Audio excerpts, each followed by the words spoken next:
पर भगवान के मुख से निकली गई भागवती गंगा को श्रवण करने से भगवत प्राप्ति होती है, ठाकुर जी की प्राप्ति होती है। ऐसी भागवती गंगा ठाकुर जी के श्री मुख से प्रकट हुई, जिसमें स्नान मज्जन आचमन हम आप सब लोग विगत 7 दिनों से कर रहे थे। कथा का कभी समापन नहीं होता। कई जगह शब्द प्रयोग कर दिया जाता है कि समापन दिवस कब है, समाप्ति कब है। नहीं, समाप्त या समापन शब्द उस वस्तु के लिए प्रयोग किया जाता है जिसका पुनरुत्थान या पुनरादुर्भाव नहीं हो सकता।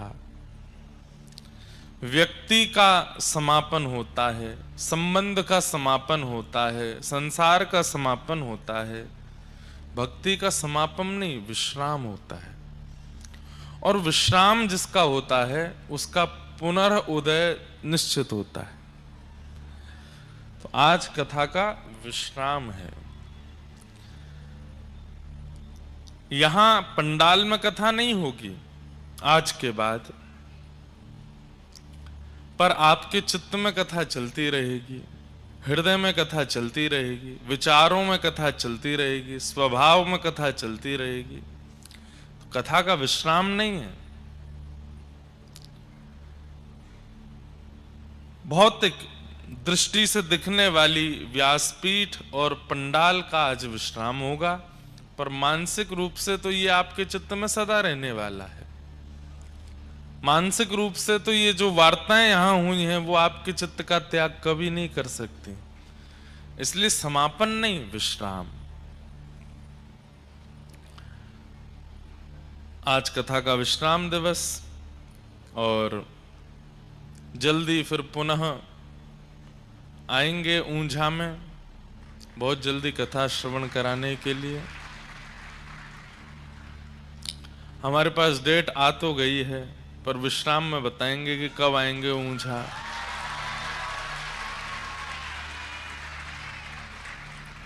और डेट यही है, 1 से 7 नवंबर। फिर से इसी तिथि में ही आएंगे 2030 में। अच्छा, 5 से 11 नवंबर 2030 ऊंझा में फिर से आवेंगे। कई इनके ब्याह है चुके होंगे, कई वृद्ध है जाएंगे, कई इनके बालक है जाएंगे, और कई ऐसा के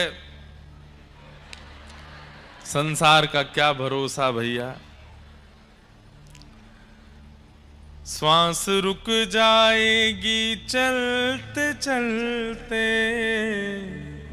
समा बुझ जाएगी जलते जलते, दम निकल जाएगा, दम निकल जाएगा रोशनी का।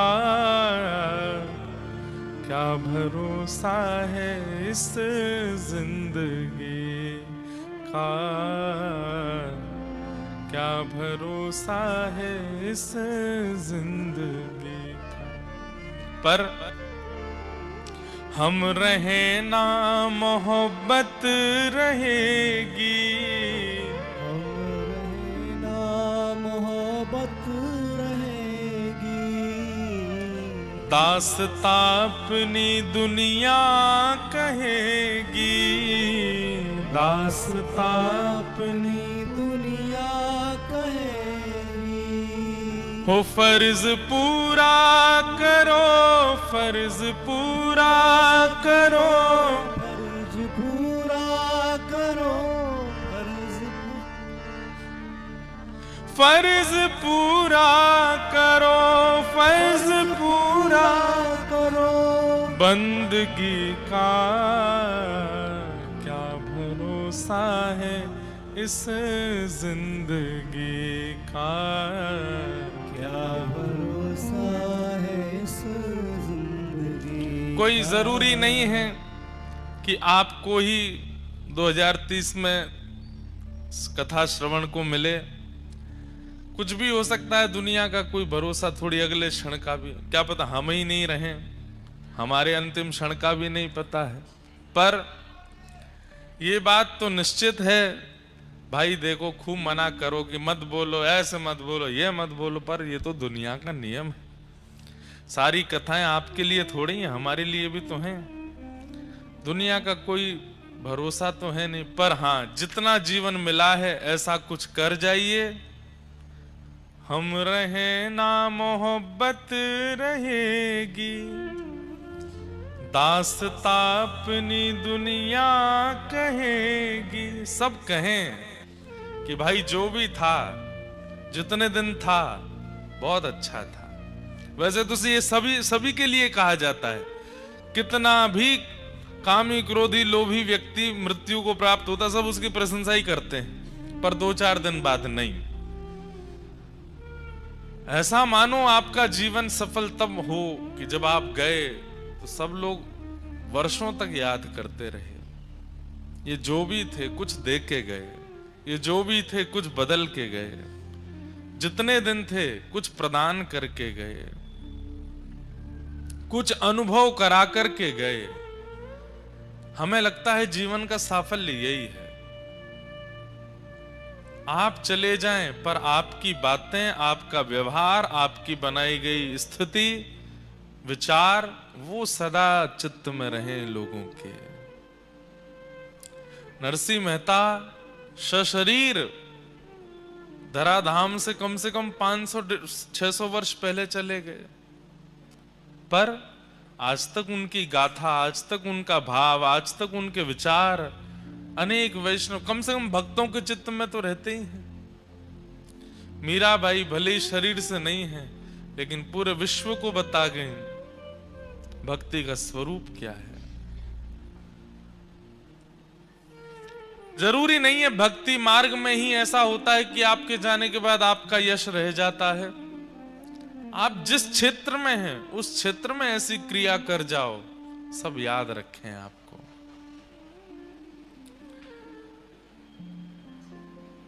अब याद रखवाने का तरीका तो राक्षस प्रवृत्ति भी होती है। राक्षस प्रवृत्ति से भी हम याद रख सकते हैं किसी को, भाई बहुत खतरनाक था, बहुत ऐसा था, पर जिसको स्मरण करके रात की नींदें उड़ जाएं, भय लग आवे, भयभीत हो जाएं हम, ऐसी क्रिया करके नहीं। 10 वर्ष, 20 वर्ष, 50 वर्ष, 100 वर्ष बाद भी कोई याद करे तो नेत्र सजल हो जाएं, ऐसी क्रिया करो। ऐसा स्वभाव, ऐसा विचार, उसका निर्माण कीजिए, और वो भक्ति से होगा, वो सत्संग से होगा। स्वामी विवेकानंद आज तक याद किए जाते हैं क्योंकि रामकृष्ण परमहंस जी का सत्संग प्राप्त था उनको। हमें ऐसा लगता है जिसको भी याद किया जाता है उस दिव्य आत्मा ने किसी गुरु का आश्रय जरूर लिया, और गुरु ने ही उसे ऐसा बनाया कि उसे पूरा विश्व याद करे। तो ऊंझा आएंगे जल्दी, उससे पहले गुजरात में बहुत बार आना होगा। आप सब लोग 2030 से पहले सब जगह आना। बड़ोदरा में तो जनवरी में आ रहे हैं, वहां पधारिएगा। उसके बाद भी शायद गुजरात में एक आध जगह कहीं कथा है, हमें स्मृति में तो नहीं है, पर तब तक आप लोग जहां भी कथा हो वहां पहुंचिएगा। और एक और बात, जरूरी नहीं है कि आप केवल एक ही व्यासपीठ को श्रवण किया करें। हमारे भारत की ऐसी सुंदर धरोहर है, इतनी व्यासपीठ अपने भाव से, अपनी इच्छा से जगह जगह विचरण करते हैं। जिनका भाव आपको ठाकुर जी की सन्निधि का अनुभव कराता हो, उनकी कथा निश्चित सुना करो, उनके सन्मुख जरूर जाया करो, उनकी भावनाओं को जरूर श्रवण किया करो। हम भले ही 2030 में आएंगे, पर हो सकता है उससे पहले कई वक्ता महानुभाव ऊंझा पधारें, चाहे वे गुजराती भाषा में ही क्यों ना कहें, आप सुनने जाओ। एक दिन जरूर जाना चाहिए कथा में, चाहे जिसकी भी हो, और उस दिन बस एक ही चीज अनुभव करनी चाहिए, इनकी वाणी मुझे कृष्ण के समीप ले जा रही है कि नहीं, इनकी वाणी मेरे चित्त में कुछ परिवर्तन, मेरे विकारों से विचारों तक शुद्धता ला रही है कि नहीं। अगर ये संभव लग रहा हो तो निश्चित जाओ, श्रवण करो। हमें किसी को बांधना नहीं है कि आप एक ही स्थान पर रहो, हमारे ही रहो, इधर ही रहो, सब जगह जाओ जहां से ठाकुर जी प्राप्त हो जाएं। आपको जानकर के हैरानी होगी, श्री तुकाराम जी महाराज महाराष्ट्र के परम संत हुए। हम जिस प्रांत में जाते हैं वहीं कैसे हो जाते हैं, पर एक बात मैं आपको बहुत स्पष्ट कहूं, महाराष्ट्र के जितने भक्त हुए भगवान के वो कुछ अलग ही हैं। श्री तुकाराम जी महाराज, नामदेव जी महाराज, जनाबाई, श्री ज्ञानेश्वर माउली, आप कभी उनकी गाथा सुनेंगे, उनके जीवन चरित्र को जब आप देखेंगे ना, सच में आप अनुभव करेंगे कि इनका प्रस्तुतिकरण भक्ति में कुछ अलग है। बहुत भक्त हैं महाराष्ट्र के। हमारे डोंगरे जी महाराज आपके गुजरात से ही हैं, पर डोंगरे जी महाराज कहते थे कि द्वारिका से लीला पूर्ण करके ठाकुर जी वैकुंठ नहीं गए तो कहां गए? बोले पंढरपुर चले गए। चंद्रभागा नदी के तट पर पुंडलीक के लिए आज भी ईंट पर खड़े हैं। ठाकुर जी वैकुंठ नहीं गए हैं, पंढरपुर में पुंडलीक भक्त के लिए वहां खड़े हैं। बहुत सुंदर, हमें बहुत अच्छा लगता है महाराष्ट्र के संतों की कथा सुनाने में। तो श्री तुकाराम जी महाराज चक्रवर्ती सम्राट छत्रपति शिवाजी महाराज, वे जब कभी भी अवसर मिलता था श्री तुकाराम जी का प्रवचन सुनने के लिए जाते थे। कई उनके आश्चर्य हुए हैं। कई मुगलों ने इस बात की खोज की कि ये छत्रपति सम्राट शिवाजी महाराज, इसको कब मारा जा सकता है। तो लोगों ने कहा कि ये प्रवचन सुनने के लिए जाते हैं, तब एक भी सेना का आदमी नहीं लेके जाते, और जो सेना के लोग प्रवचन में जाते भी हैं वो अस्त्र शस्त्र छोड़ के जाते हैं। सत्संग में जाकर के शिवाजी पर आक्रमण किया जा सकता है। तो एक मुगल राजा ने पूरी अपनी सेना को भक्त भेष बना करके और अस्त्र शस्त्र छुपा करके कथा में भिजवा दिया। बोले जाओ, वहीं शिवाजी बैठे होंगे, उनको वहीं मार दो। तुकाराम जी सुंदर कीर्तन कर रहे थे। कभी अवसर मिले बंधुओं, हमारे महाराष्ट्र के वारकरी संप्रदाय के वैष्णवों का कीर्तन सुनिएगा।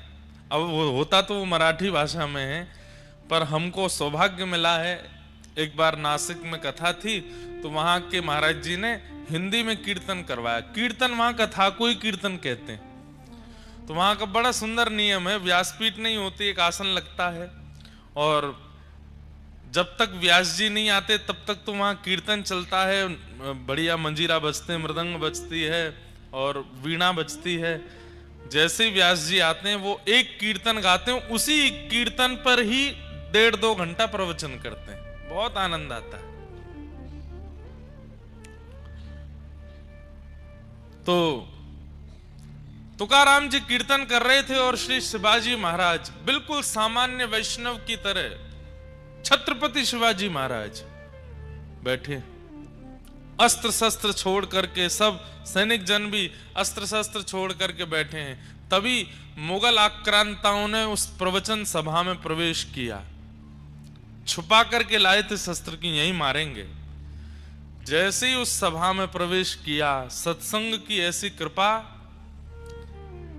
जितने लोग बैठे थे सबका रूप शिवाजी की तरह प्रकट हो गया। सब में शिवाजी दिखने लगे। उन लोगों को पहचान नहीं पा रहे, ढूंढ नहीं पा रहे इनमें असली शिवाजी कौन है।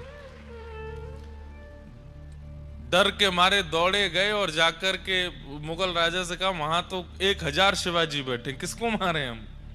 सबका एक जैसा चेहरा। तो शिवाजी महाराज तुकाराम जी का बहुत प्रवचन सुनते थे। एक बार की बात है, श्री शिवाजी महाराज ने मन में विचार कर लिया, अब मुझे इनसे दीक्षा लेनी, और सब कुछ छोड़ करके आप पुणे के पास में एक स्थान है, वहां विराजते थे। शिवाजी महाराज पधारे। उस समय आज तक श्री शिवाजी महाराज का कैसा यश है आप सब जानते हैं। छत्रपति शिवाजी महाराज जब तुकाराम जी के दर्शन करने के लिए आए तो इतनी संख्या में, तादाद में भीड़, सैनिक आदि सब चल रहे थे, और सब जगह तुकाराम जी की जय जयकार होने लगी। वाह भैया, धन्य है ऐसे गुरु जो इतना सुंदर शिष्य मिल रहा है। तो श्री तुकाराम जी महाराज के चरणों में जाकर के बोले, मुझे आप स्वीकार करें, मुझे आप अंगीकार करें।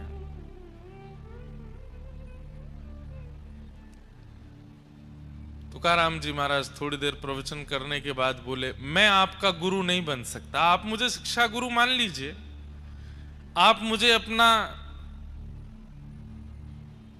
जीवन पथ का गुरु मान लीजिए, लेकिन आपके दीक्षा गुरु तो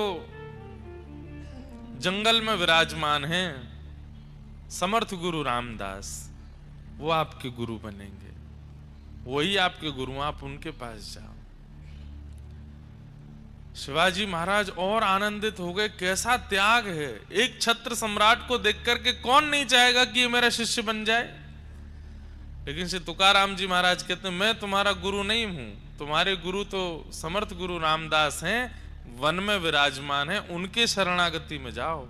प्रवचन हमारा सुन लिया करो, हमारे पास ज्यादा कभी कभी आ जाओ, पर तुम्हारे चित्त को जो शांति मिलने वाली है वो तो समर्थ गुरु रामदास ही तुमको देंगे, उनके पास जाओ।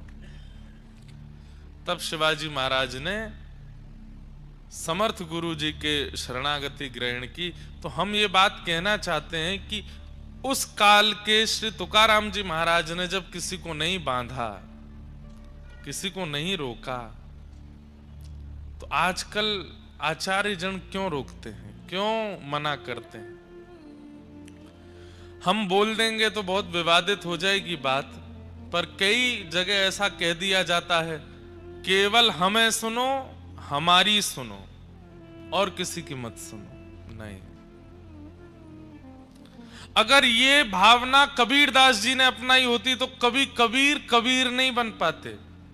सबके पास गए, श्रीमद वल्लभाचार्य जी के पास गए, उस काल के कबीर जी श्री जनाबाई के दर्शन करने वो भी महाराष्ट्र पधारे। कबीरदास जी सबके पास गए और सबके यहां जाकर के कुछ ना कुछ ग्रहण करते थे और उसको गा देते थे। रैदास जी नहीं बन पाते, मीराबाई नहीं बन पाती अगर यही भावना रखते कि केवल हमारी सुनो और हमें सुनो। नहीं, सबकी सुनो। जहां से कृष्ण भक्ति प्रकट हो रही हो उनको जरूर सुनो। हमारी तो यही भाव है। किसी के प्रभाव, किसी के रूप, किसी के लटके झटके पर मत जाना। केवल वाणी से अनुभव करना, कृष्ण प्रिय लग रहे हैं कि नहीं।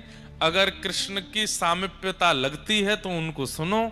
अगर कृष्ण सामीप्य नहीं हो पा रहा है, केवल लग रहा है कि ठीक है सत्संग प्रवचन चल रहा है पर ठाकुर जी के प्रति हमारा रुझान नहीं बढ़ रहा है, तो उन्हें दंडवत प्रणाम कर लो, और लेकिन सुनो सबको।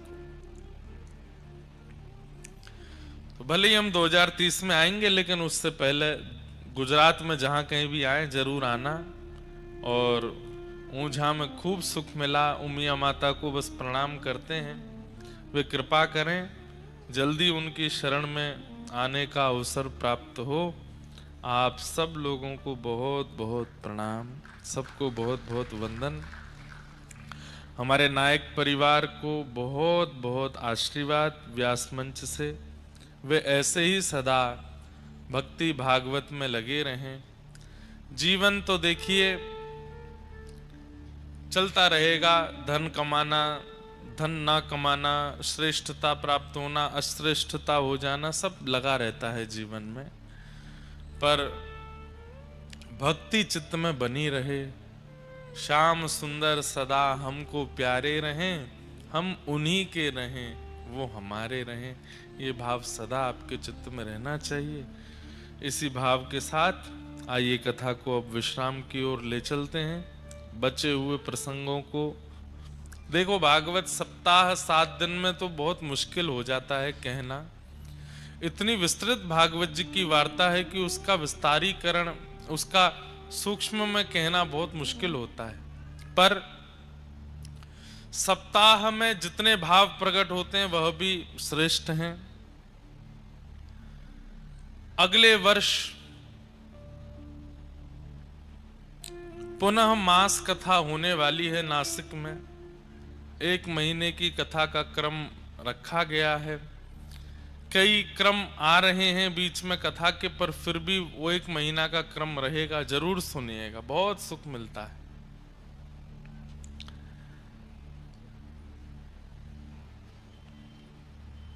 कल हम लोगों ने ठाकुर जी के रास बिहार का प्रसंग श्रवण किया। रास बिहार करने के पश्चात ठाकुर जी अपनी स्वाभाविक लीलाओं में प्रवेश कर गए। बाम बाहु कृत बाम कपोलो वल्कित ब्रू अधरार्पित वेणुम कोमलांग भिराश्रित मार्गम गोप्य ईरयति यत्र मुकुंद। इसे युगल गीत कहते हैं। श्रीमद् भागवत में 7 गीत हैं, उनमें से ये युगल गीत है। युगल गीत में 2 श्लोकों में गोपियां भगवान की रूप माधुरी का वर्णन श्रवण कर रही हैं। बहुत सुंदर भाव है। तत्पश्चात भगवान ब्रज में अन्य लीलाएं करने लगे। व्योमासुर का उद्धार किया, अरिष्टासुर का उद्धार किया, केसी राक्षस का उद्धार किया। यहां नारद जी ने कंस को जाकर के कहा, तुम्हारा शत्रु कृष्ण बड़ा होता जा रहा है, तुम कब मारोगे? कंस ने कहा, बोले कि मैं तो बहुत प्रयास कर चुका, वो मरता ही नहीं है। पूतना भेजी, अरिष्टासुर भेजा, व्योमासुर भेजा, केसी भेजा, इतने राक्षस भेजे, लेकिन वो मरता ही नहीं है।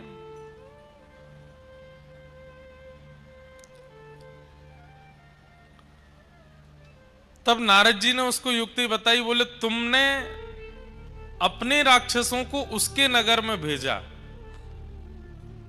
अपने शहर में तो सब बलवान होते हैं, उनको यहां बुलवाओ मथुरा, ये तुम्हारी नगरी है, यहां तुम बलवान हो।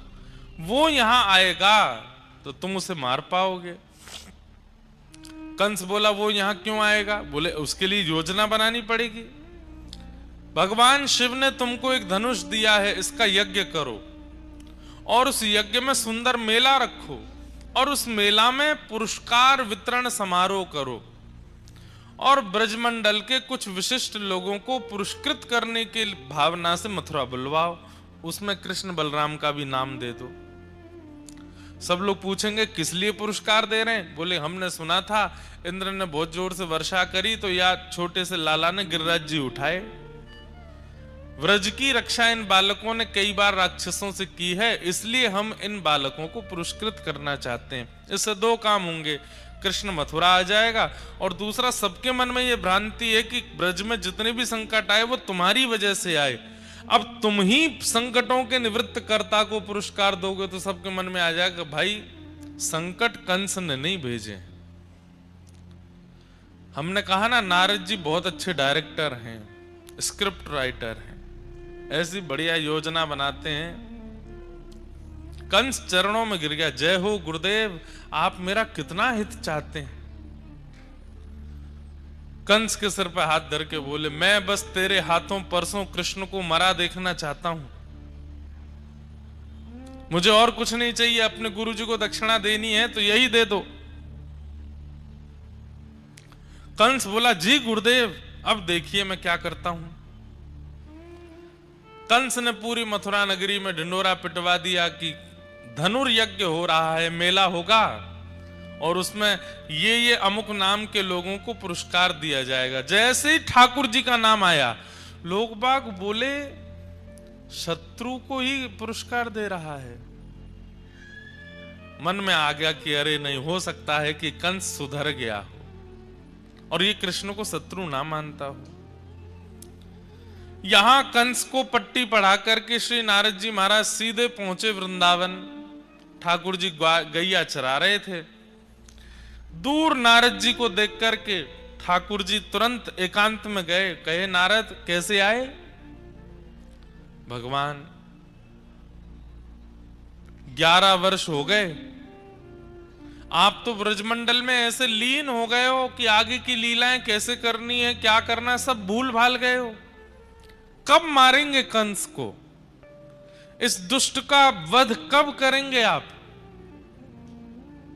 भगवान मंद मंद मुस्का के बोले, ओ वहां क्या बोल के आए हो? सब पता है हमें, पूरी योजना बनवा के आए हो हमारी। नारद जी बोले, मुझे कुछ नहीं पता, परसों आपके हाथों कंस को मरा देखना चाहता हूं। भगवान बोले, बहुत बढ़िया नारद, सब जगह ऐसी योजना बनाते हो। पर ठाकुर जी थोड़े से मायूस हो गए। नारद जी बोले, क्या हुआ भगवान, आप इतने चिंतित क्यों लग रहे हैं? ठाकुर जी कह रहे हैं, नारद मैं ब्रजवासियों को छोड़ करके कैसे जाऊंगा? ये ब्रजवासी मेरे प्राण बन गए हैं। ब्रजवासी वल्लभ सदा मेरे जीवन प्राण, इनको नाही बिसारे हो मोहे नंद बाबा की याद। ये मेरे प्राण हैं। नारद मैं कैसे जाऊंगा यशोदा मैया से दूर, नंद बाबा से दूर? ये मधुमंगल श्रीदामा तनसुखा मनसुखा धनसुखा मेरे सखा, मेरी गैया, इन लोगों के लिए भोजन प्रधान नहीं है, इन लोगों के लिए सोना प्रधान नहीं है, इन लोगों के लिए जलपान प्रधान नहीं है। इनकी एक ही प्रधानता है, कृष्ण। बस हमें ठाकुर जी दिखते रहे। मैं गौशाला जाऊं तो गैया चारा खाती हैं, मैं ब्रजवासियों को दिखूं तो ब्रजवासियों के घर प्रसाद बनता है, मैं दिखूं तो ही सोते हैं, मैं दिखूं तो ही चलते हैं। इनका प्राण मैं हूं और मेरे प्राण ये हैं, मैं इनसे दूर कैसे जाऊं? नारद जी बोले, भगवान ये आसक्ति जैसी, मोह जैसी वार्ता आपके मुख से सुनने में अच्छा नहीं लग रहा है। अरे केवल मथुरा नहीं जाना है आपको, केवल कंस को नहीं मारना है, बहुत काम है। देवकी को कारागृह से मुक्त करना है। 11 वर्ष से वो मैया आपकी प्रतीक्षा कर रही है, आपकी जन्मदात्री मां। आप वचन दे के आए थे कि मैं आऊंगा लौट के, उनको मुक्त करना है। जरासंध का वध करना है, कालनेमी का वध करना है, नवीन नगरी द्वारिका का स्थापन करना है। परांबा जगदंबा लक्ष्मी साक्षात रुक्मणी रूप में प्रकट होंगी, उनसे विवाह करना है। वेद की ऋचाएं 16,000 मंत्र आपकी पत्नी बनकर के आने को तैयार हैं, उनसे विवाह करना है। भौमासुर का वध करना है, महाभारत का युद्ध कराना है और पूरे विश्व को गीता जैसा ज्ञान प्रदान करना है। सब निश्चित था ठाकुर जी पहले से, ये सब आपको करना है। आप यहां धर्म स्थापन के लिए आए हैं और ये मैं क्या देख रहा हूं, इन ब्रजवासियों से मोह हो गया आपको। नारद जी ने ये तक कह दिया, पहले ब्रह्मा जी को शक हुआ था कि आप भगवान हो कि नहीं, फिर इंद्र को शक हुआ कि आप भगवान हो कि नहीं, आज ठाकुर जी मुझे भी शक हो रहा है, आप सच में परमात्मा हो ना? क्योंकि परमात्मा ऐसा तो नहीं होता। हम जितना ठाकुर जी को जानते हैं वो किसी से मोह नहीं करते, किसी से ममत्व नहीं रखते, किसी से प्रेम नहीं करते, किसी के बंधन में आसक्त नहीं होते। आपकी वाणी सुनकर के मुझे संशय हो रहा है, आप सच में परमात्मा है ना?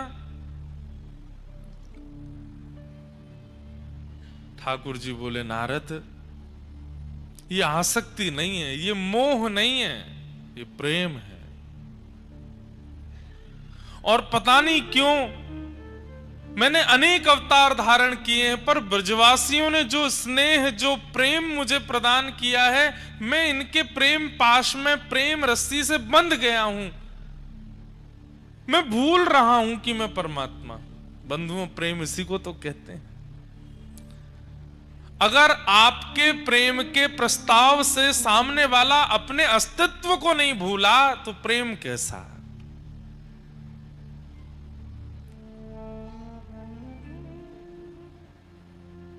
प्रेम तो उसी को कहते हैं जहां पर व्यक्ति अपने अस्तित्व को भूल जाए। प्रेम उसी को कहते हैं जहां व्यक्ति अपने आप को भूल जाए, आपके प्रति पूर्ण समर्पित हो जाए। और ठाकुर जी के साथ वो ब्रजवासियों ने कर दिखाया कि भगवान ये तक भूल गए कि मैं परमात्मा हूं। ठाकुर जी बोले, नारद, एक काम नहीं हो सकता। बोले, क्या? तुम शंकर जी को बोल दो कि सृष्टि वो संभाल लें, ब्रह्मा जी को कह दो कि मेरी पदवी पर वो बैठ जाएं, मुझे ग्वारिया बनने में सुख है, मैं ब्रज में यहीं रह जाऊं, इन ब्रजवासियों के बीच में ही गैया चराऊं, मधुमंगल श्रीदामा के संग डोलूं, नंदरानी यशोदा की गोद में खेलूं, किशोरी जी के संग रास विहार करूं। मुझे अब ब्रह्मांड संभालने की इच्छा नहीं हो रही है। मुझे वैकुंठ से भी प्रिय, मुझे स्वर्ग से भी प्रिय ये ब्रज लगने लगा है।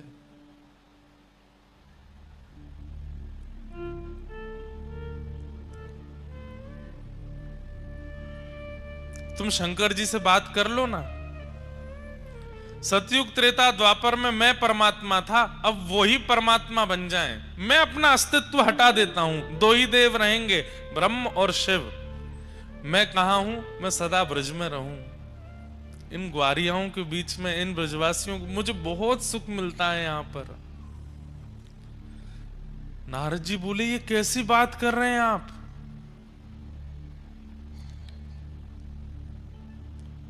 प्रेम।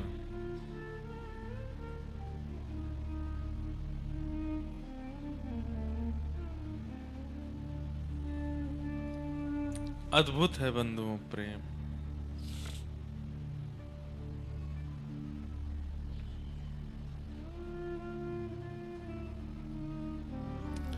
भगवान नारद जी अपनी सौगंध देते हैं ठाकुर जी को कि ठाकुर जी आपको जाना पड़ेगा ब्रज से। ठाकुर जी कहते हैं, मैं कैसे जाऊंगा, कोई योजना है? नारद जी बोले, हां, अक्रूर जी परसों आपको लेने के लिए आएंगे। आपके पास केवल 2 दिन है ठाकुर जी, 2 दिन में आप अपना सब भाव निपटा लीजिए, फिर आपको आगे की लीला में प्रवेश करना है। बंधुओं, भगवान की जैसे मानो नींद उड़ गई हो, अब मैं कैसे जाऊं यहां से, कैसे आगे प्रस्थान करूं?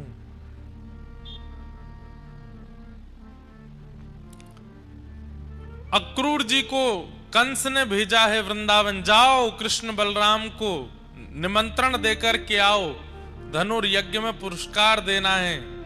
वे लोग मथुरा पधारे। अक्रूर जी महाराज व्रज आए, सब ब्रजवासियों की भीड़ लग गई नंद भवन में कि भाई कंस का दूत क्यों आया। और जैसे ही पत्र पढ़कर के सुनाया कि धनुर्यज्ञ में कृष्ण बलराम को पुरस्कार देने के लिए महाराज कंस ने मथुरा बुलाया है, तो कहीं पुरस्कार देने का खबर समाचार सुने तो सब नाचने लगते हैं, गाने लगते हैं, आनंदित हो जाते हैं, पर वृंदावन में सुन्न सन्नाटा, कोई प्रसन्न नहीं हुआ।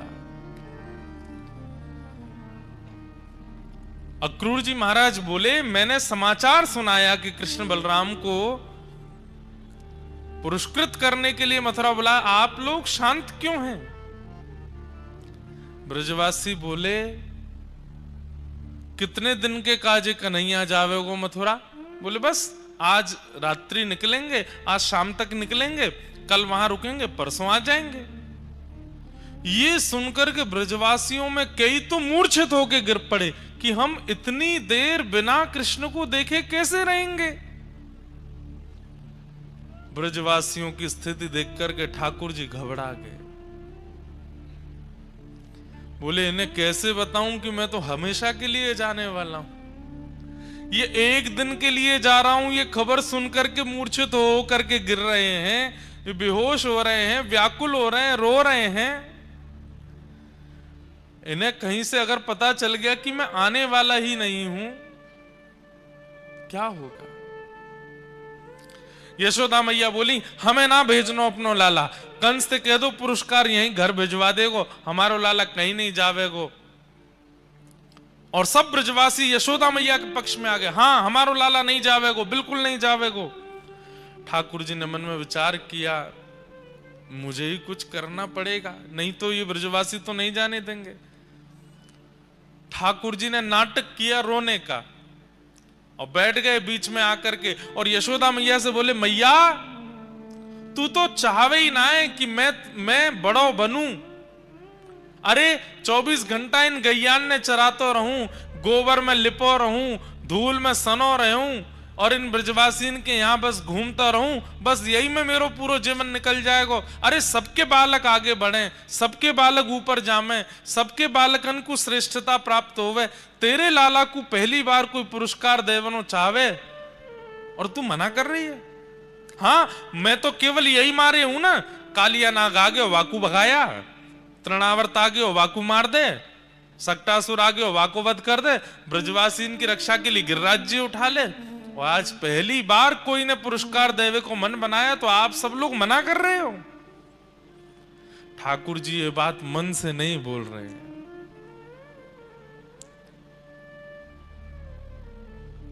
ब्रजवासी सब शांत हो गए कि कन्हैया को कहीं ऐसा तो नहीं लग रहा कि हम उससे प्रेम नहीं करते, इसलिए हम उसको पुरस्कार लेने से मना कर रहे हैं। यशोदा मैया बोली नहीं लाला, हम यहाँ हमारे मना ना कर रहे, तू जाने तो है कंस कितना दुष्ट है। अरे तो वाको बुद्धि परिवर्तित हैगी, अब पुरस्कार देवे बुला रहा हो, मैं क्यों नहीं जाऊं मथुरा? और 2 दिन की तो बात है, मैं परसों आ जाऊंगा ना। दाऊ दादा कन्हैया की ओर देख रहे हैं, बोले कि कन्हैया झूठ तो मत बोले, ये परसों की बात मत कह, तू बस जावे की बात कह। ठाकुर जी बोले दाऊ दादा, अगर मैं परसों नहीं बोलूंगा तो ये ब्रजवासी नहीं जान देंगे, और अगर मैं परसों की कह के नहीं जाऊंगा, कोई आश में इनको छोड़ के नहीं जाऊंगा, ये प्राण त्याग देंगे। बंधुओं, प्रेम बड़ा विचित्र है।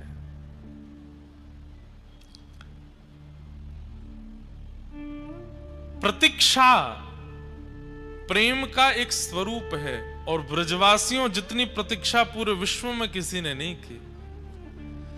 11 वर्ष 56 दिन की आयु में ठाकुर जी गए हैं और ब्रजवासी 225 वर्ष केवल प्रतीक्षा करते रहे कि ठाकुर जी आ रहे होंगे, अब हमारो लाला आवेगो। हर दिन ब्रजवासी कहते परसों की कह के गयो, परसों तो कब की बरसन की निकल गई। अरे नाए, आज बोलो, आज कहा बोलो, बोले परसों आवेगो, परसों फिर बोल दियो आज परसों आवेगो।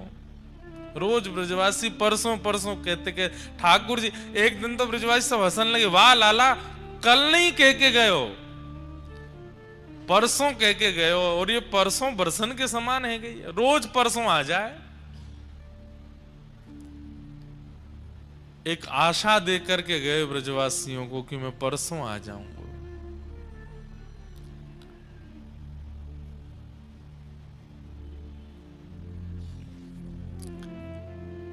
आज कोई ब्रज में सोया नहीं है। नंद भवन के बाहर सब लोग केवल मुख्य द्वार को देख रहे हैं, और रात में जिसको जैसा मंत्र आता है, जैसी विधि आती है, जैसे श्लोक आते हैं, जो नाम आता है उसी को जपने बैठ गए। कोई पूछे क्यों जप रहे हो, कन्हैया जानो रुक जाए, अब नहीं नहीं कन्हैया को नहीं रोक सकते, वाकू रोकेंगे तो वाकू यूं लगे कि हम बातें प्रेम ना करें। हम तो सूर्य नारायण से प्रार्थना कर रहे हैं कि कल उदय मत होई हो, ये रात लंबी है जाए, ये रात वर्षन की है जाए, युगन की है जाए, कि कन्हैया कभी हमें छोड़ के नहीं जावे। 4:30-5 बजे का जैसे प्रातः काल समय हुआ, धीमे धीमे सूर्य प्रकाशमान होने लगे, ब्रजवासियों की उतनी व्याकुलता बढ़ती जा रही है। बालक दौड़ दौड़ करके अपनी मैयाओं की गोद से लिपट रहे हैं, वो पूछ रहे हैं, मैया कन्हैया चलो जाएगो, कन्हैया कब आवेगो? अरे परसों आ जाएगो।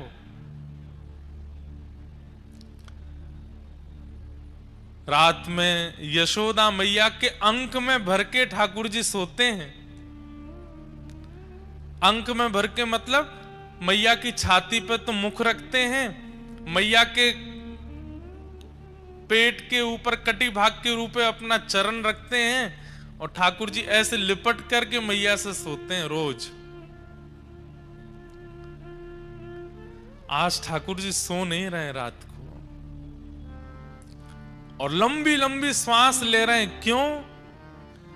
यशोदा मैया की अंग की सुगंधी को अपने भीतर धारण कर रहे हैं कि पतो ना अब ये सुगंधी मुंह को कब मिलेगी। जिन यशोदा मैया का अंक वैकुंठ के शयन सैया से भी ज्यादा मधुर सुख देता है ठाकुर जी को सोने में, आज मैया के द्वारा की गई बचपन से अब तक की संपूर्ण लीला ठाकुर जी के चित्त में घूम रही है।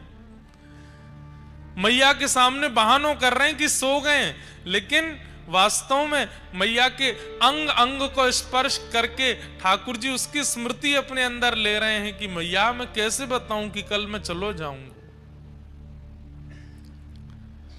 यशोदा मैया भी सो नहीं पा रही है, बार बार लाला को सिर सूंघे, लाला के सिर को अपने ओष्ठ से स्पर्श करे। मेरो लाला परसों आ जाएगो? हाँ मैया आ जाऊंगो। मां मथुरा में कोई तो बात मत करियो और मैं तोकू काजर लगाए के भेजूंगी, कोई की नजर ना लग जाए, मथुरा की गोपीजन कैसे देखेंगे मेरे लाला है। हाँ मैया तू कर दियो। लाला मैं तोकू भोजन रख दूंगी, कोई और के हाथ को बनो वह मत पाइयो।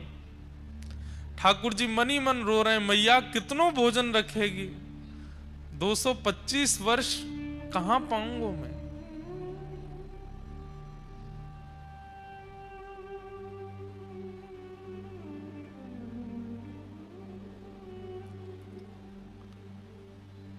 रात भर यशोदा मैया के अंक से लिपटे ठाकुर जी रुदन करते रहे। सुबह जैसे ही ठाकुर जी की निद्रा खुली,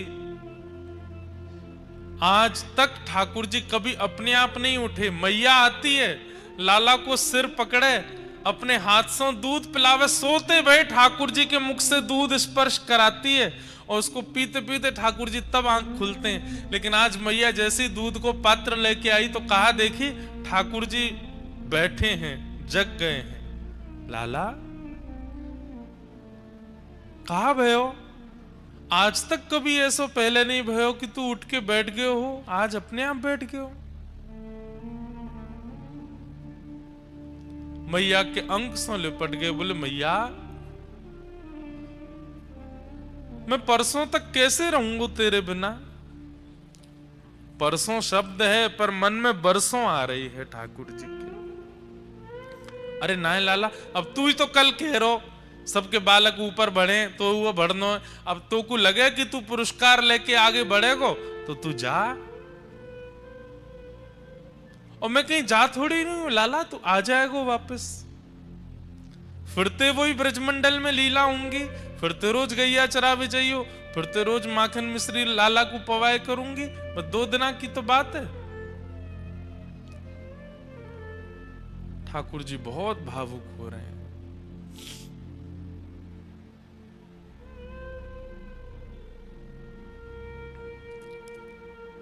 गुजरात का ये एक पद मुझे बहुत प्रिय लगता है। 56 भोगन थाल धराए के, 56 भोग थाल धराए के, माखन नी मिश्री मारी रह गई गोकुल माँ। माखन नी मिश्री मारी रह गई गोकुल माँ। नंद लाला ने माता यशोदा जी सांभरे, ममता नी मूर्ति मारी रह गई गोकुल माँ। नंद लाला ने माता यशोदा जी सांभरे, ममता नी मूर्ति मारी रह गई गोकुल माँ।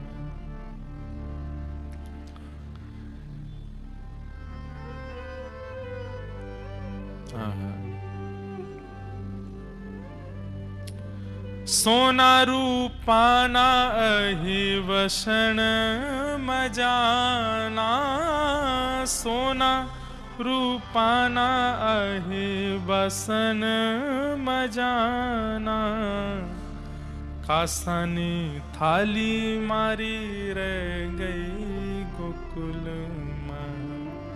कासानी थाली मारी रह गई गोकुल माँ।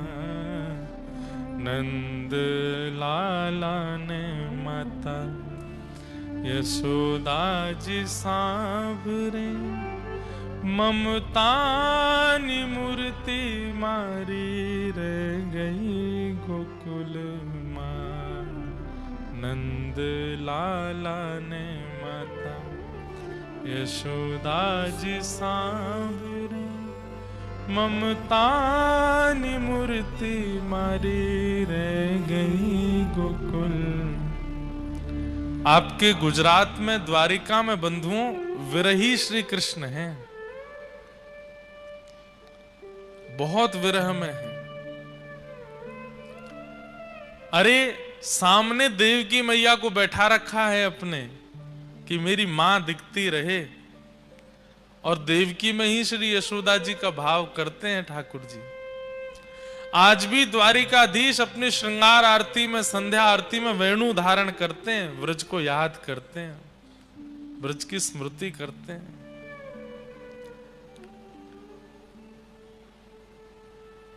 ब्रजवासियों की प्रतीक्षा तो सबको अनुभव होती है, गोपियों की प्रतीक्षा तो सबको अनुभव होती है, यशोदा मैया राधा रानी की प्रतीक्षा तो सबको दिखाई देती है, उनका विरह उनका कष्ट सबको दिखता है, पर ठाकुर जी का विरह किसी को नहीं दिखता।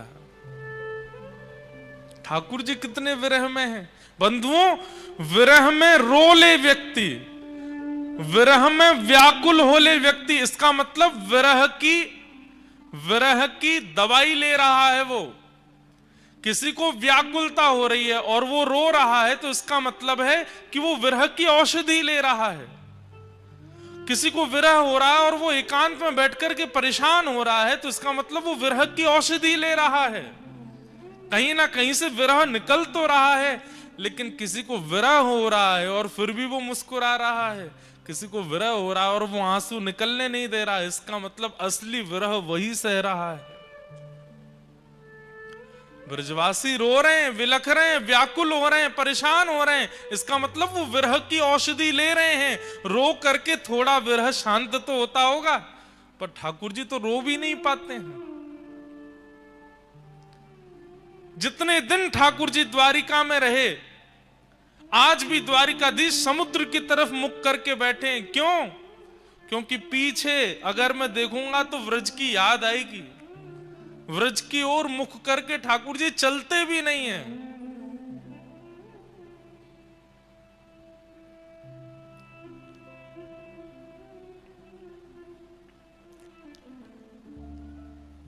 हीरा माणिक ना मुकुट धराए छे, हीरा। हमारे संगीत वाले भैया शायद नहीं गा पाए, आप सबको तो याद है, आप सब गाओ, गुजराती है। हीरा माणिक ना मुकुट धराए छे हीरा माणिक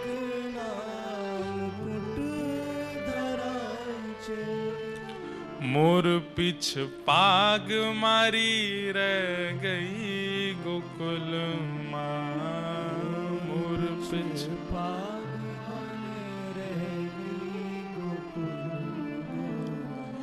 हाथी ने घोड़ा ही झूले आमवड़िए हाथी ना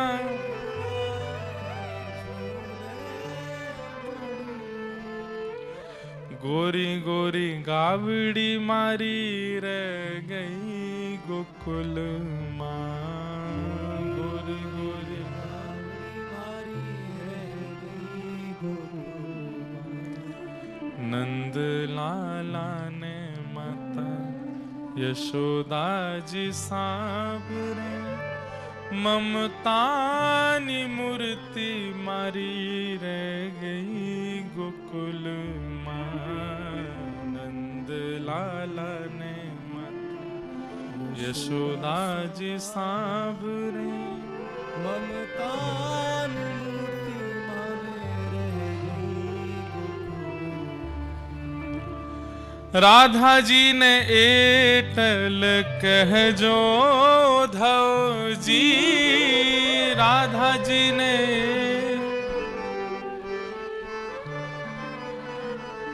हे राधा जी ने एटल कह जो धव जी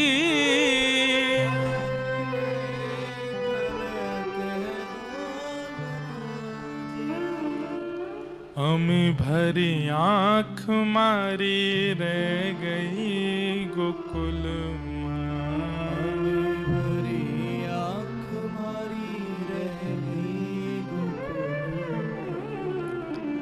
नंद लाला ने माता जसोदा जी सांवरे ममतानी मूर्ति मारी रह गई गोकुल नंद लाला ने जसोदा जी सांवरे ममतानी मूर्ति मारी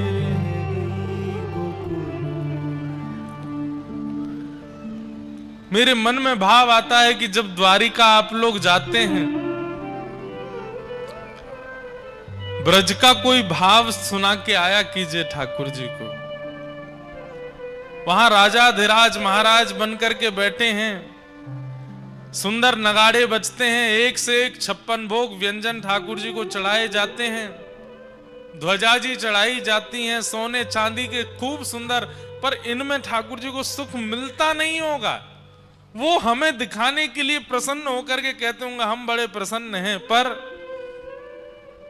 व्रज का एक भाव सुना दिया करो या वृंदावन या व्रज जब भी जाते हैं तो पहले घर मत आइए लौट करके ब्रज से सीधे पहले द्वारिका जाओ और व्रज की कोई बात ठाकुर जी को बताया हो व्रज में कैसा स्वभाव कैसी स्थिति कैसा व्यवहार कैसी योजना अभी है सब ठाकुर जी को बताओ ठाकुर जी आपसे बड़े प्रसन्न हो जाएंगे अरे भैया कोई न सोनो चांदी सब कछु मुंह को चढ़ाए होगो पर मैं तो प्रसन्न हूं क्यों तू ब्रज की कछु बात मुंह को सुना भी आए हो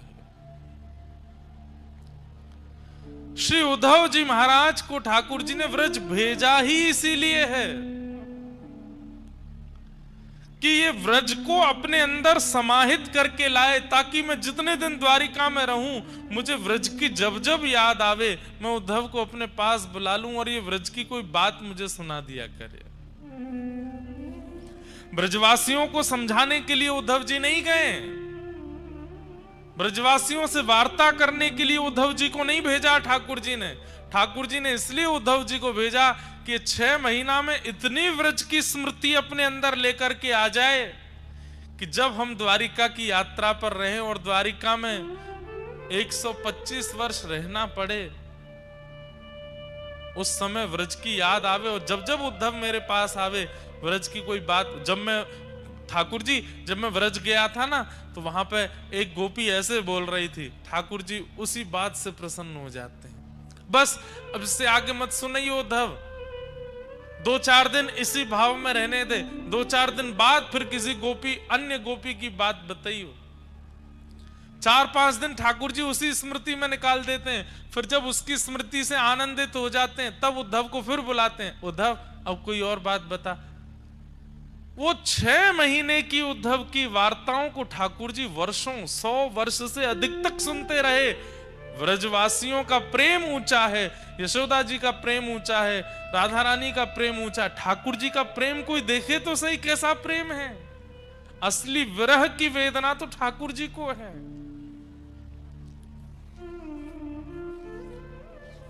जो बंधे हैं विश्व कल्याण की भावना में और इसी बंधन के कारण अपने प्रेम के घूंट पी गए हैं, विरह में रह रहे हैं।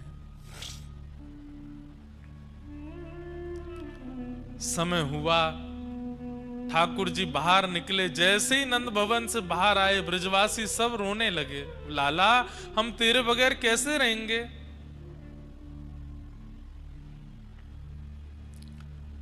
ठाकुर जी बोले अरे मैं परसों आ जाऊंगा, कौन सा इतने दिनान के काजे जा रहा हूं। बोले पतो ना लाला तू परसों के काजे भी कह रहा हो, हमारे कल प्राण निकल गए तो और अंतिम क्षण में तो ना देख पाए तो। ठाकुर जी बोले नहीं कछु ना होगो, मैं आ जाऊंगा परसों। सब ब्रजवासियों से मिलते हुए अपने हृदय को बहुत भारी करते हुए ठाकुर जी रथ में आरूढ़ हुए। जैसे निकलने लगे अक्रूर जी महाराज के मन में पता नहीं क्या बात आई। बंधुओं, जब अक्रूर जी ठाकुर जी को लेने के लिए वृंदावन आ रहे थे तब अक्रूर जी कारागृह में देवकी मैया से मिलने गए। बोले मैया अब प्रसन्न है जाओ, क्यों आपको लाला वापस आ रहा है, मैं लेवे जा रहा हूं वाकू। देवकी मैया नाचने लगी, आनंदित हो गई, मेरो लाला आवेगो, मेरो कन्हैया आवेगो, मेरो गोपाल आवेगो, मैं अपनी आंखन से वाकू देखूंगी, अपने हाथन से स्पर्श करूंगी। देवकी मैया की उस स्थिति को देखकर के अक्रूर जी बड़े भावुक हो गए। जब जाने लगे तब देवकी मैया ने कही सुनो अक्रूर इधर आओ, मेरो एक काम करोगे। बोले कहा।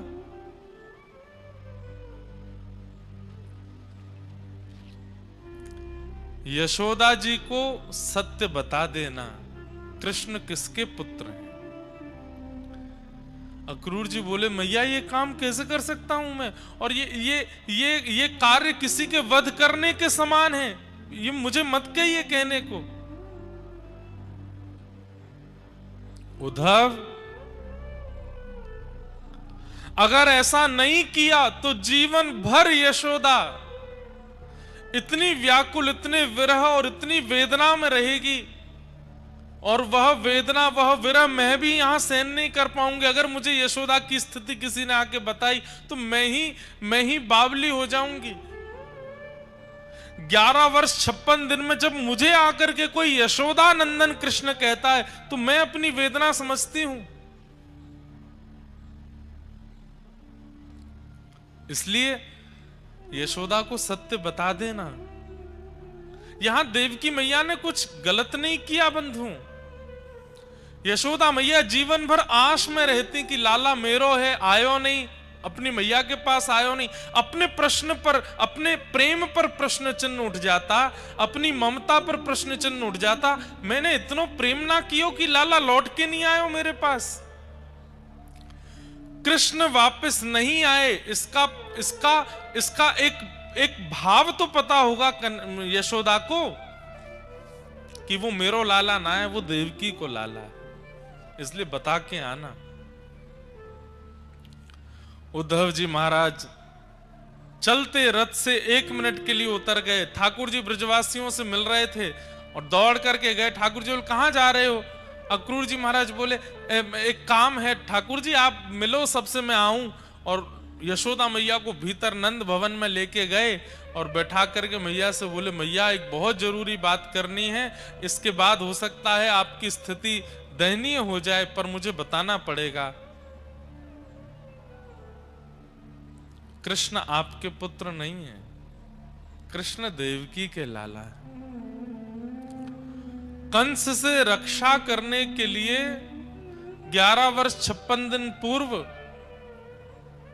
एक बालिका को आपने जन्म दिया था, और उस बालिका को स्थानांतरित करके श्री वसुदेव जी महाराज यहां अपने लाला को सुला गए थे।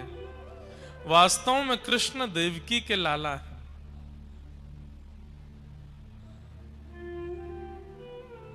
और अब वो वापस अपनी मां के पास जा रहे हैं। यशोदा मैया का पहले ही खून ठंडा हो गया था ये बात सुनकर के, लेकिन जब अक्रूर जी ने ये बात कह दी कि मैया अब संभवतः कृष्ण लौट के आएंगे नहीं, और ऐसा कहकर के प्रणाम करके जैसे ही गए, यशोदा मैया की मानो जैसे श्वास रुक गई हो।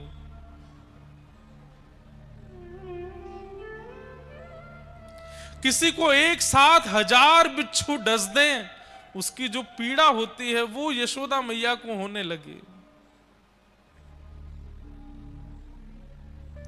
एक तो ये बता देना कि वो आपके पुत्र नहीं है, और उसके बाद भी ये कह देना कि वो आज अंतिम बार दिख रहे हैं, अब लौट करके नहीं आएंगे। यशोदा मैया इस विरह को सह नहीं पाई। एक बार तो वहीं मूर्छित होकर गिर पड़ी, पर तभी उन्हें अंतर आत्मा से याद आया कि कन्हैया को एक बार तो देख लूं, जा रो है मेरो लाल, मेरो कन्हैया, मेरो छोना अब जा रो है, एक बार तो वाकू देख लूं। दौड़ी है यशोदा मैया, रथ आगे की ओर बढ़ रहा है, ठाकुर जी सब ब्रजवासियों से मिल रहे हैं।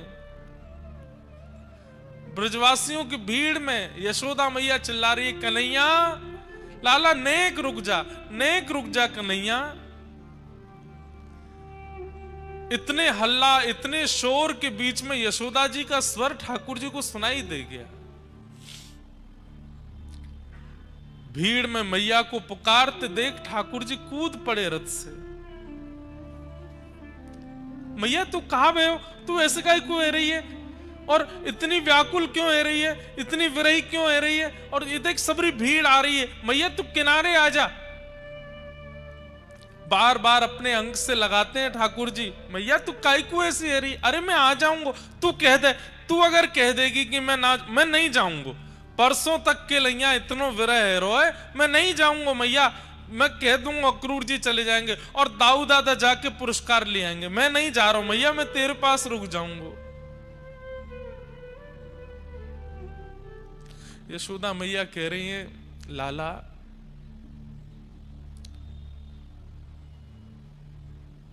क्यों ना कह सकूं मैं कि तू रुक जा यहीं पे।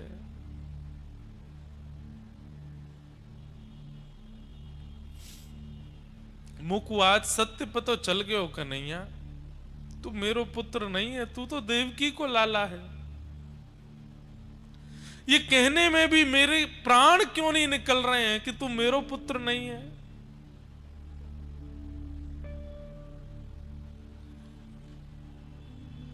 ठाकुर जी स्तब्ध हो गए, अक्रूर जी को देखने लगे। अक्रूर जी हाथ जोड़ के क्षमा मांग रहे, नाथ देवकी मैया की आज्ञा थी। अब ठाकुर जी किसी से कुछ नहीं कह रहे हैं, अब मैं कितना छुपाऊं, कितनी आशाएं दूं।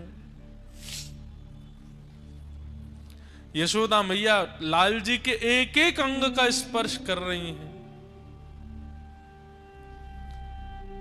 और सर्वांगीण अंग का स्पर्श करके ठाकुर जी का हाथ पकड़ के कहती हैं, लाला मुझको एक वचन दे जा, मैं कोई को नहीं बताऊंगी कि तू आवे वारो नहीं है, ये सब प्राण त्याग देंगे अपने, पर मुंह को एक वचन दे के जा। पहली बात तो तू देवकी तो मेरी शिकायत मत करियो, तेरे लालन पालन में तो को बचपन से पालवे में मैंने अगर कोई अपराध किया हो तो वो देवकी को मत बताइयो लाला। नेक्सिसी एक मटकी तोड़वे के काजे मैंने तो को उखल से बांधो, ये बात देवकी को मत बताइयो। और लाला दूसरी बात, तू अब जीवन भर देवकी के पास रहियो, लेकिन जब कभी भी तो को खबर लगे ना कि यशोदा के प्राण निकलवे वारे, बस वाह अंतिम श्वास के समय लाला मेरे सामने आ जाइए। मैं अपने कुंवर कन्हई को एक बार देख लूंगी, वाके हाथ स्पर्श कर लूंगी, अपनो हृदय से लगा लूंगी, तेरी गोद में अपना सर रख लूंगी और ऐसे मुखमंडल को देखते देखते कमल नयन मेरो लाला या के मुख को देखते देखते अपने प्राण त्याग दूंगी। बस अंतिम क्षण में मेरे सामने आ जाइयो, तू मत आइयो मेरे पास लाला, बस अंतिम क्षण में आ जाइए। और मैया ऐसो कहकर के ठाकुर जी के चरण पकड़न लगी। ठाकुर जी तुरंत मैया के गलों से लग गए, मैया ऐसो मत करे, बोले वचन दे लाला तू आवेगो, अंतिम क्षण में आवेगो, वचन दे के जा।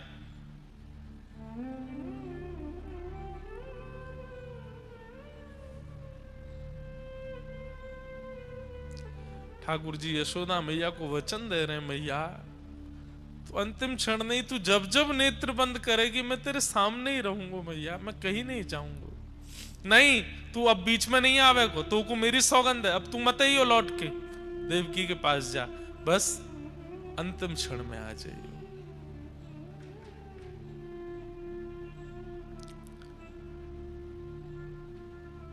यशोदा मैया कहते कहते व्याकुल हो गई। ठाकुर जी को अक्रूर जी ने कहा जय जय चले। जैसे ही ठाकुर जी रथ की ओर मुड़े, यशोदा मैया देख नहीं पाई लाल को जाते भय, वहीं मूर्छित होके गिर पड़ी।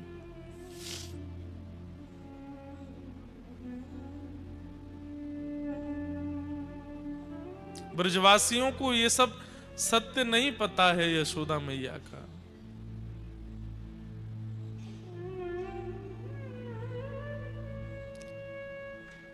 रथ पर आरूढ़ हो गए ठाकुर जी। ब्रजवासी सब देखते रहे रथ की ओर, और श्री कृष्ण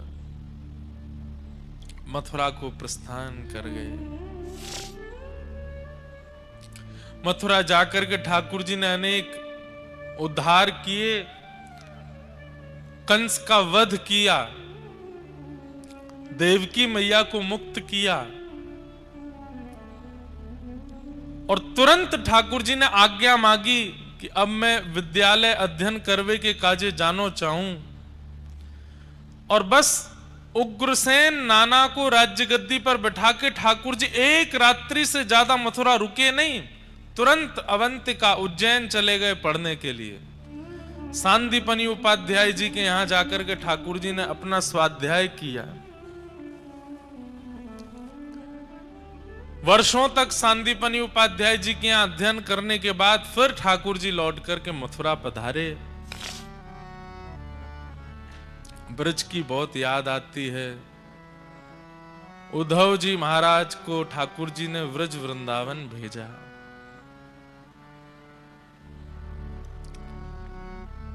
गोपियों के सन्मुख उद्धव जी पहुंचे। जाकर के ठाकुर जी का रूप वर्णन कर रहे हैं।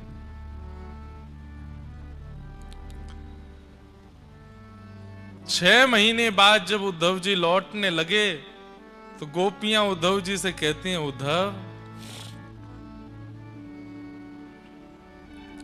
माने तो मनावी ले जो रे, हे उधाजी रे मारा वाला ने, हे बढ़ीने के जो। उद्धव परसों की कह के गए, बरसों तक आए नहीं है, एक बार उनको समझा देना कि वो वापस आ जाए।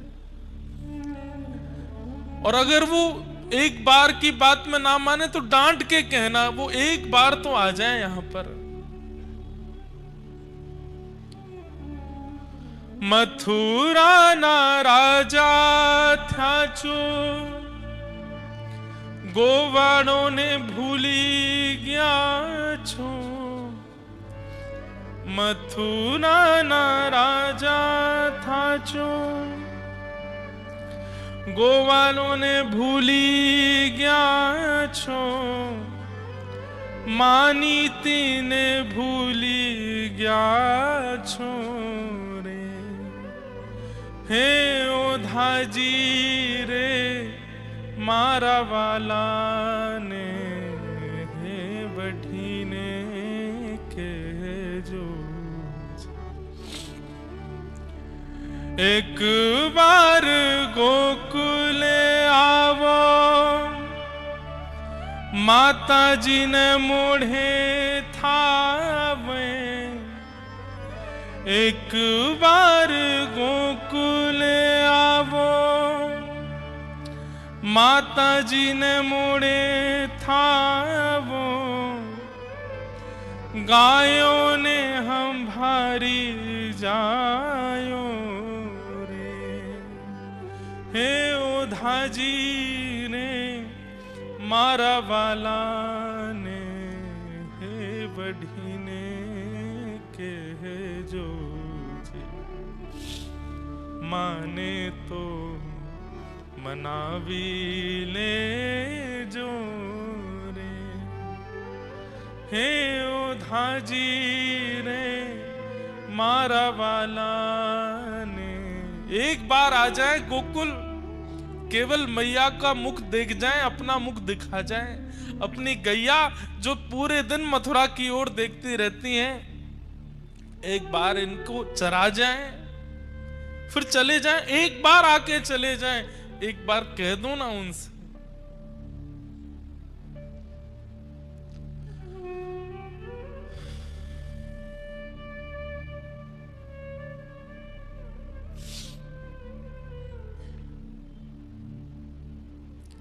उद्धव जी महाराज ब्रजवासियों को समझाने आए हैं, पर ब्रजवासियों की स्थिति देख करके उद्धव जी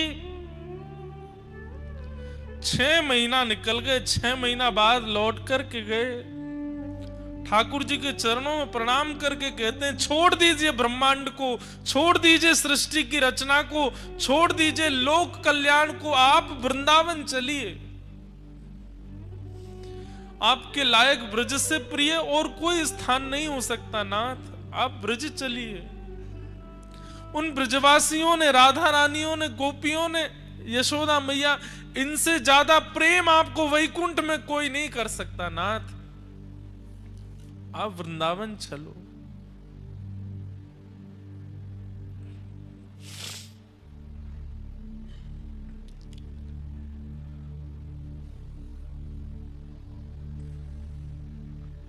प्रेम की स्थिति तो ठाकुर जी अनुभव कर रहे हैं.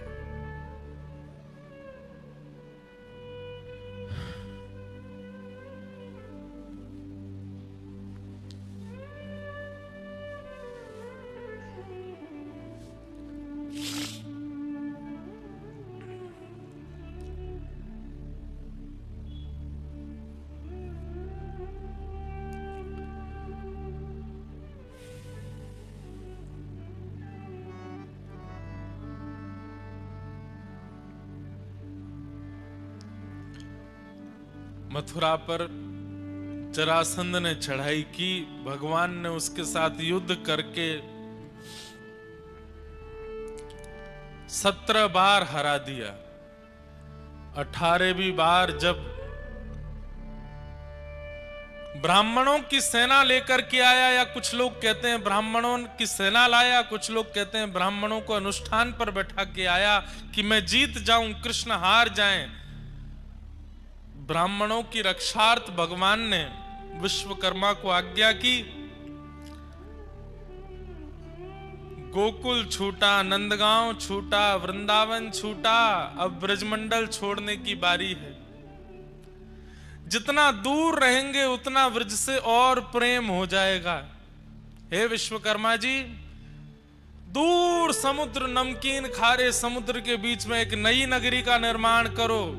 वृंदावन के परिंदे भी चाहें तो वहां पहुंच ना पाते हो, इतनी दूर ले जाओ, ताकि वृंदावन की विरह अग्नि में मैं जलता रहूं, इन ब्रजवासियों के प्रेम के ऋण से सदैव, उस ऋण में, अपने उस ऋण के भार में सदैव को खोजता रहूं, चाह करके भी वृंदावन आ ना पाऊं, इतनी दूर एक नगरी का निर्माण करो, ताकि इन वृंदावन वासियों को जितना मैंने विरह दिया है, इनसे अधिक विरह की अग्नि में मैं रहूं। विश्वकर्मा जी ने समुद्र के बीच में द्वारिका नगरी का निर्माण किया।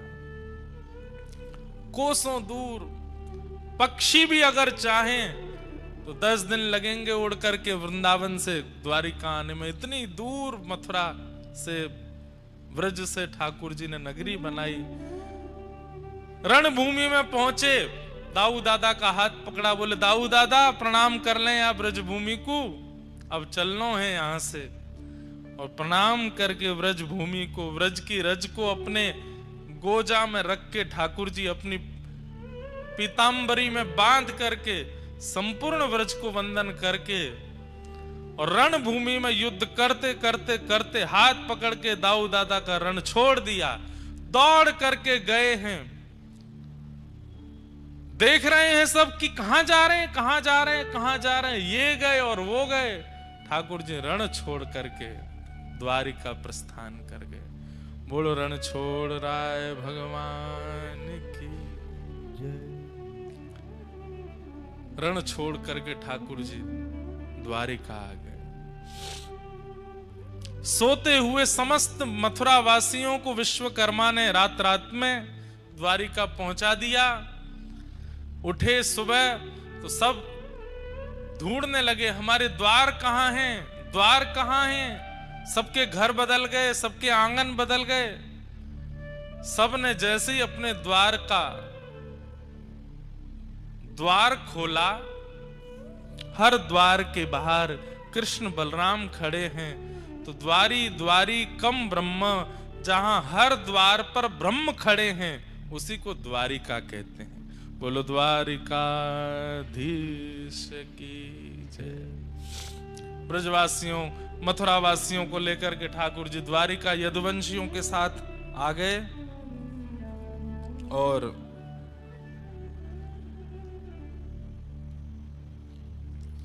द्वारिका में आकर के ठाकुर जी ने श्री रुक्मणी जी के साथ में विवाह संपन्न किया। भौमासुर राजा का उद्धार करके 16,108 विवाह ठाकुर जी ने किए।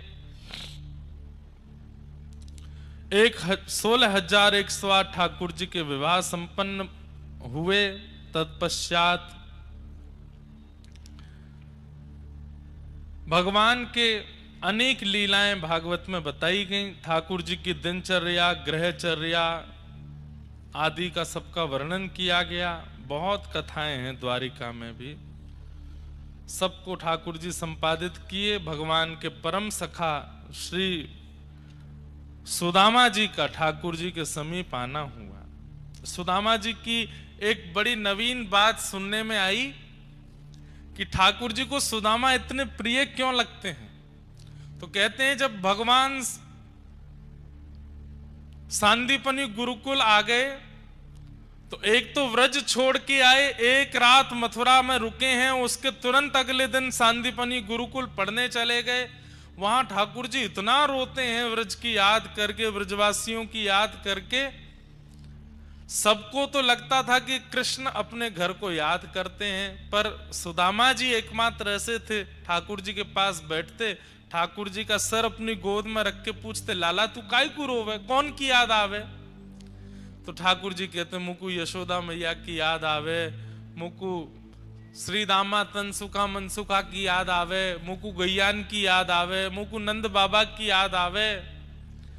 तो सबकी याद ठाकुर जी को आती। तो सुदामा जी पूछते, नंद बाबा कहा करें, कैसे कपड़ा पहने, यशोदा मैया कहा करें, कैसे कपड़ा पहने।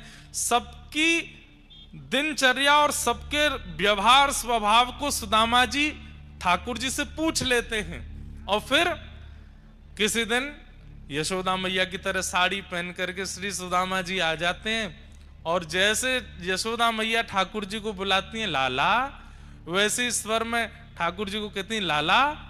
ठाकुर जी देख करके चौंक जाते हैं, मैया मैया तू यहाँ आ गई। दौड़ करके सुदामा जी को अंक में भर लेते हैं। तो सुदामा जी को अंक में भरते ही उनको, अरे मैया तो, अच्छा सुदामा तू है। लाला तो को ब्रजवासी की याद आवे, मैं रोज एक ब्रजवासी बन के आऊंगा, तो को सुख दे करूंगा। काउदना ठाकुर जी सीदामा बनिया में, काउदना मधुमंगल बनिया में, काउदना नंद बाबा को रूप धारण कर लें, काउदना गैया बन जा में।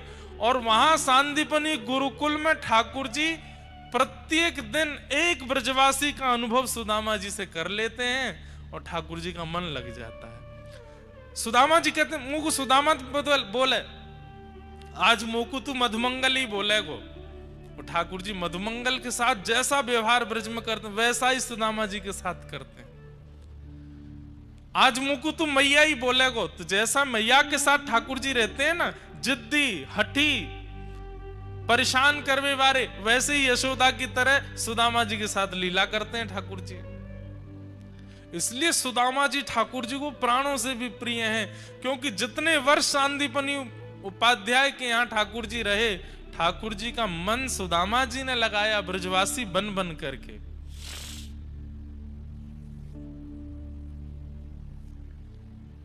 बहुत याद आती है ठाकुर जी को ब्रज के।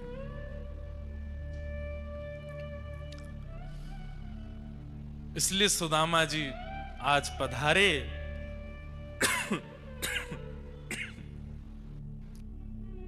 अन्य श्री सुदामा जी की स्थिति देख करके सब कुछ दिया, सब कथा आपको पता ही है।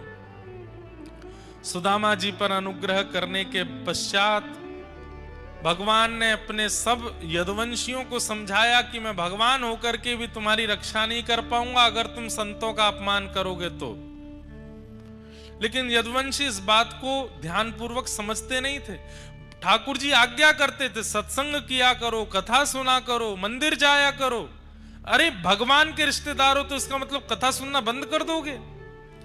ठाकुर जी के बच्चे आदि सब यदुवंशी सोचते, ठाकुर जी तो ऐसे ही बोलते रहते हैं, भगवान हमारे पिता हैं, भगवान हमारे चाचा हैं, भगवान हमारे ताऊजी हैं, हमको कथा सुनने की क्या आवश्यकता, सत्संग साधु संग करने की क्या आवश्यकता। और यही कारण बना, यदुवंशियों ने एक दिन संतों का अपमान किया, संतों ने श्राप दे दिया। भगवान के पुत्र शांब के पेट से एक लोह पिंड ने जन्म लिया, क्योंकि उसको साड़ी पहना के ले गए थे पेट में पोटला बांध के पूछने के लिए कि इसके गर्भ में बेटा है कि बेटी। संतों ने शाप दे दिया, इसके गर्भ से लोह पिंड जन्मेगा और जिससे तुम्हारा पूरा यदुवंश नष्ट होगा। भगवान के पुत्र हो तो हमारा अपमान करोगे? ब्रज सब यदुवंशियों ने सोचा ठाकुर जी को पता नहीं चलेगी, लोह पिंड को समुद्र में फेंक दो, घिस करके चूरा बना करके समुद्र में फेंक दिया। समुद्र की लहरों से वही किनारे पर एक एर का विषैली घास बन गया। एक दिन यदुवंशियों में युद्ध हुआ, आपस में एक दूसरे पर एर का घास फेंकते हुए सब यदुवंशी नष्ट हो गए। दाऊ दादा ने की, लाला अब मैं भी लीला पूरी करूं। ठाकुर जी को प्रणाम करके श्री दाऊ दादा भी क्षीर सागर में प्रवेश कर गए। बोलो बलराम जी महाराज की। ठाकुर जी ने उद्धव जी को ज्ञान उपदेश किया, अंत में भागवत धर्म का निरूपण किया, जिसका प्रवचन हम कुछ दिन पहले बद्रीनाथ में कर रहे थे। वही सब उपदेश देते हुए ठाकुर जी ने अब अपनी लीला संवरण का समय जान और उद्धव जी से कहा, उद्धव अब मैं अपनी लीला विश्राम करना हूं, तुम बद्रिकाश्रम चले जाओ। अर्जुन से कहा, अर्जुन तुम मेरी पटरानियों को लेकर के वृंदावन चले जाओ। और सबको आज्ञा देकर के भगवान एक ज्योति में प्रकट हो गए। 7 बार आकाश में भ्रमण करते हुए तिरोधाय प्रविष्टोयम श्रीमद् भागवतार्णवम, भागवत जी में ठाकुर जी प्रविष्ट हो गए। ठाकुर जी के प्रविष्ट होने के पश्चात ब्रजवा सब द्वारिका समुद्र में डूबती चली गई। यहाँ पर उद्धव जी महाराज बद्रिकाश्रम चले गए। अर्जुन से बीच रास्ते में ही ठाकुर जी ने रूप बदल करके सब पत्नियों का हरण कर लिया। अर्जुन को बता दिया, मेरे बगैर तेरा गांडीव धनुष भी किसी काम का नहीं है। अर्जुन रोते बिलखते हस्तिनापुर पहुंचे, पांडवों को बताया, ठाकुर जी लीला पूरी करके चले गए। पांडवों ने उसी समय अपनी राज्य पदवी का त्याग कर दिया। परीक्षित को राज्य गद्दी पर बैठा के पांडव भी स्वर्गारोहण को चले गए। कुछ दिन बाद परीक्षित को शाप लगा। परीक्षित ने शुकाचार्य जी से कथा श्रवण की। आज कथा का विश्राम दिवस। सुखदेव जी महाराज कथा विश्राम करके अंतर ध्यान हो गए। परीक्षित जी को तक्षक सर्प ने डस लिया। उनका पांच भौतिक शरीर तो जल गया, पर उनकी दिव्य आत्मा एक विमान में विराजमान होकर के भगवत धाम को प्रस्थान कर गई। इस प्रकार श्रीमद् भागवत के श्री श्रोता श्री परीक्षित जी का भगवत धाम गमन हुआ। मार्कंडे ऋषि ने प्रलय काल का दर्शन किया। आदि आदि सब कथाएं हैं, सबको प्रणाम करते हुए भागवत जी के 2 अंतिम श्लोक हैं। सब लोग मेरे साथ में 3 बार उनका उच्चारण करेंगे। भवे भवे यथा भक्ति, भवे भवे यथा भक्ति, भवे भवे यथा भक्ति, भवे भवे यथा भक्ति, पादयोस्तव जायते, पादयोस्तव जायते, तथा कुरुष्व देवेश, तथा कुरुष्व देवेश, नाथस्त्वं नो यतः प्रभो, नाथस्त्वं नो यतः प्रभो, नाम संकीर्तनं यस्य, नाम संकीर्तनं यस्य, सर्वपाप प्रणाशनम्, सर्वपाप प्रणाशनम्, प्रणामो दुःख समनः, प्रणामो दुःख समनः, तं नमामि हरिम्।